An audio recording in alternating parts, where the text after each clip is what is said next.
жартылай сынға шығып өтетін жекпе-жек еді, жартылай финалға. Енді психологиялық түрден кішкене қиындау болды, өйткені Сербия өкілімен шықтым. Олимпиадаға қатысып жүрген, бұрыннан ел түрде ойнап жүрген жақсы қыз. Париж олимпиадасына қатысушы. Бірақ соған қарамастан жақсылап дайындалдым психологиялық түрде. Өзіңіздер көргендей, бірінші раунд 4-1 ол жаққа кетті деді. Енді бірінші раунд кішкене бақылап, екінші раундта қостым енді. Және үшінші раундта жеңу үшін үшінші раундта алу керек болды. Алдыға қарай жұмыс істедім.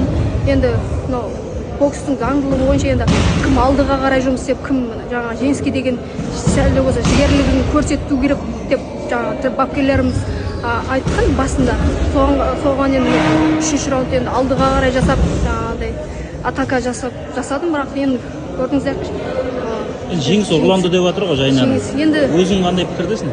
Енді әрине өзім де солай ойлаған едім. Мен екінші мен үшінші раундты ұттым дегендей ойладым. Өзім нем дәл соққыларда алдыға ұмтылу, жұмыс істеу барысы мен жақтан болды.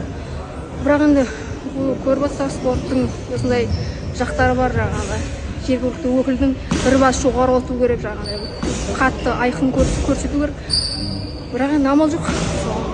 Осылай болып қалды.